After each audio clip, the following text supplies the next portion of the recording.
Hey, good morning. You can see from my face I just woke up. And there are a couple of things that have been so great in my life that I want to share with you. Probably it's going to help you too. You see, we ask God for things we are not ready for. We make requests our environment isn't ready to accommodate. And yet, we expect God to respond. Brethren, have you asked yourself if you have what it takes to take or accept or accommodate what you're requesting for? Remember when Jesus Christ preached to the multitude? The disciples came after and told him, Rabbi, the people are hungry.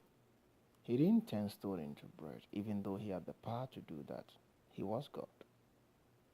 But he asked them to get him something, as in food. And they got him some loaves of bread and some fishes from a young boy. Do you remember the encounter of the prophet and the widow and his son? The first question the prophet of God asked the widow was, Woman, what do you have? She said, I have just a lot of flour and oil, that is which my son and I will prepare and eat, then die, because there is famine. And the prophet said, Prepare that which you have for me. And after, she received an abundant miracle. You see, in all those situations, there is a question of what do you have? You want to get married, yet you are rude to every man you encounter, especially those you are not attracted to. You have no control. You are so some kind of domineering. You are just everything a man cannot accommodate and keep as a wife. Yet you cry in your room every night and ask God you want a husband. Mom, do you think you have what it takes for a husband? You want to get a job in an administration, but you have not gone to school for it. You have the opportunity to go to school, but you always drop out. You have not been determined to have at least a diploma in the field of what you want to work with. There are other people praying the same prayer you have praying, but they are educated. So listen, if God should ask everybody praying the same prayer for that same company, what do you have for that position? You see, right there you fall out. And the one with the education get the answer from God. God is a just and a fair man.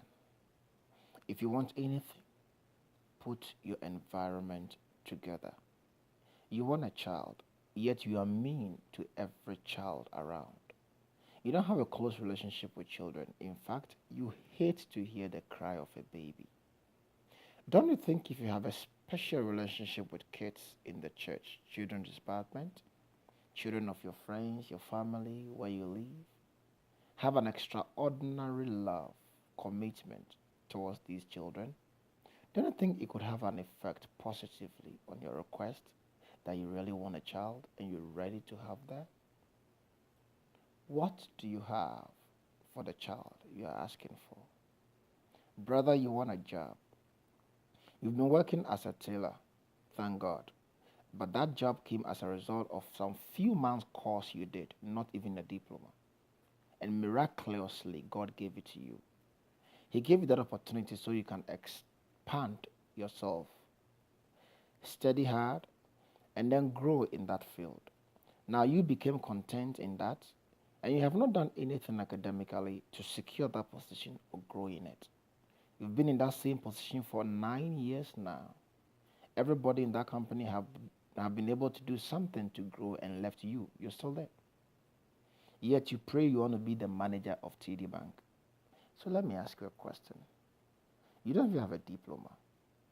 Do you think you have what it takes to be the manager of TD Bank? Go back to school. Upgrade yourself. And pray to God based on the upgrade you have. And it makes things work for us. You see, Christians, let's stop expecting God to perform magic. He is not like the fortune teller we go to, or the gods or the lesser gods around, who will take things out of nothing and belonging to somebody and give to you, and will rob you of the greatest thing ever. God will give you that which you have worked towards, that you may own and enjoy for the rest of your life, paying back with no sweat.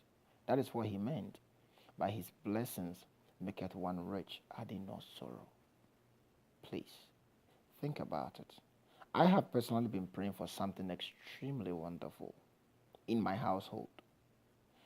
I never had answers until I had a serious revelation one night with God telling me, son, I wish I could give you this, but you are not ready for it.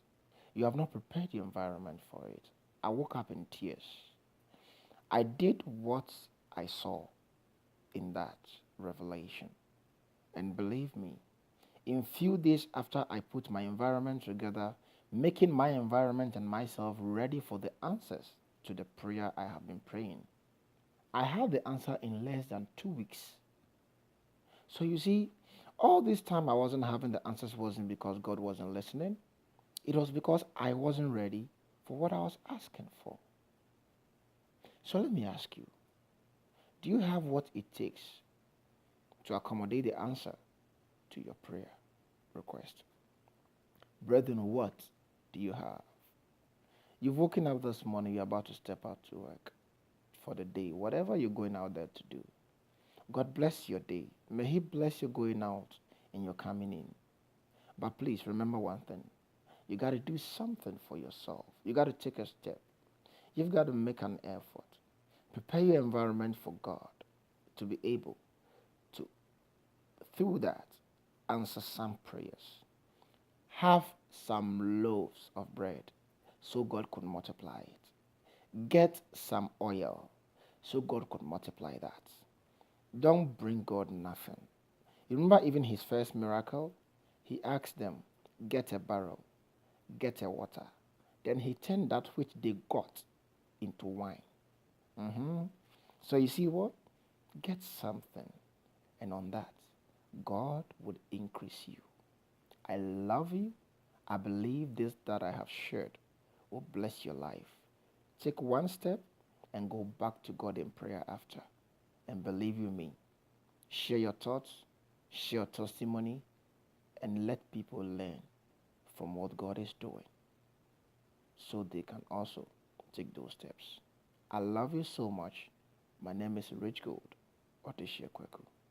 God be with you, and may he speak for you. In the name of Jesus Christ. Good morning.